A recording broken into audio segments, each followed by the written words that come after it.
Oi, meu nome é Schmitz e hoje eu tô aqui um pouquinho para falar de Anne Frank. Annelise Marie Frank, nascida em 12 de junho de 1929 na Alemanha, foi uma adolescente alemã de origem judaica, vítima do Holocausto. Tornou-se uma das figuras mais discutidas da história após a divulgação do póstuma do Diário de Anne Frank. Hello. Olá, o meu nome é Júlia Morcelli e eu estou aqui para falar sobre o livro de Anne Frank, mais especificamente a primeira parte dele. Bom, o livro já começa com Anne falando que espera que o livro seja uma fonte de conforto e ajuda. Após 2 dias que ganhou o diário, ela escreve pela primeira vez algo nele. O diário começa a ser escrito no dia de seu aniversário. Anne diz que acordou muito cedo, porém seus pais a obrigaram a ela a dormir mais um pouco. Então, sendo 15 para 7, ela finalmente conseguiu celebrar o seu aniversário. Lá ela ganhou muitos presentes. Entre eles estavam um diário, uma blusa azul, um jogo no qual não foi especificado qual, uma garrafa de suco de uva, um pote de creme para o corpo, um vale para 2 livros, um prato, um biscoito caseiros, que foi ela mesma quem fez, montes de doce, uma carta que sua avó a fez e etc. Depois de sua pequena festa, Anne foi para a escola e lá distribuiu biscoitos entre seus colegas e professores. Ela diz que conseguiu chegar só em casa às 5 horas da tarde, pois tinha ido para a ginástica. Lá seus colegas jogaram vôlei e cantaram parabéns para a garota. E apenas no próximo dia que foi realmente a sua festa de aniversário. Lá eles assistiram ao filme do Rin Tin Tin e ela ganhou mais alguns presentinhos. Ela também aproveita esse dia para falar um pouco da turminha da sua escola. Mas entre todos eles, que é mais relevante para eu citar aqui é a Jaqueline, que é sua melhor amiga. Após disso, Anne só retorna a escrever o seu diário aos 5 dias após o seu último relato. Ela cita que só fez isso por conta de que no futuro ela provavelmente não se interessaria mais pelo diário e nem mesmo outras pessoas. Anne também reclama de não haver nenhum amigo de verdade, pois sempre que está com suas amigas, ela só se preocupa em se divertir e não em falar bobagens do cotidiano. Sendo assim, elas não conseguem realmente se aproximar, mas então Anne decide chamar seu próprio diário como Kitty, para assim realmente ter uma amiga de verdade com quem possa desabafar sempre. Passando alguns dias do seu diário, mais especificamente para 5 de julho de 1942, seu pai comenta sobre eles se esconderem e tal.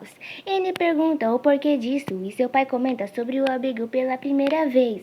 Neste mesmo dia, Anne descobre que a SS mandou uma notificação para sua irmã, então às pressas ela e sua família vão para o esconderijo antes do esperado. E assim acaba a primeira parte do livro. Oi, o meu nome é Giovanna e hoje eu vou falar sobre a vida de Anne no anexo secreto e a relação dela com as pessoas que moravam por lá. Quando Anne e sua família chegaram naquele anexo, descobriram que teriam que dividir aquele lugar com outra família. O nome da família é Van Pels, mas Anne criava alguns codinomes pelo livro, então eram chamados de Van Damme. A família era composta pela mãe, Auguste Van Pels, pai, Herman Van Pels e o filho, Peter Van Pels. A relação de Anne com essa família não era das melhores. Muitas vezes eles discutiram com essa família por inúmeras razões, e às vezes Anne era a razão de essas discussões. A relação de Anne com Auguste, ou Petronella como era chamada, não era muito boa.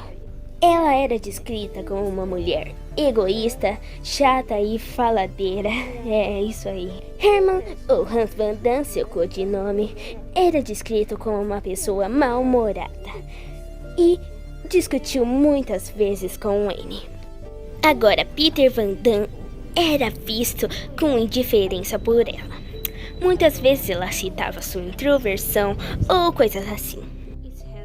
Só que futuramente eles meio que desenvolvem um romance, mesmo que ela não queira admitir assim. Depois chegou uma outra pessoa no anexo secreto.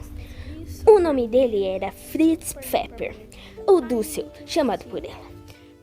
Ele era um dentista alemão que no começo tinha uma boa impressão com ela. Só que com o tempo foi se perdendo essa boa impressão. Esses dois acabaram tendo que dividir o quarto. Por enquanto eu só falei sobre os conflitos entre as famílias e sobre o Dúcio. Mas uma das coisas que dificultou muito a vida de Anne naquele esconderijo era sua relação com a sua família. O seu pai Otto, também chamado de Pim, era uma das pessoas que ela mais confiava.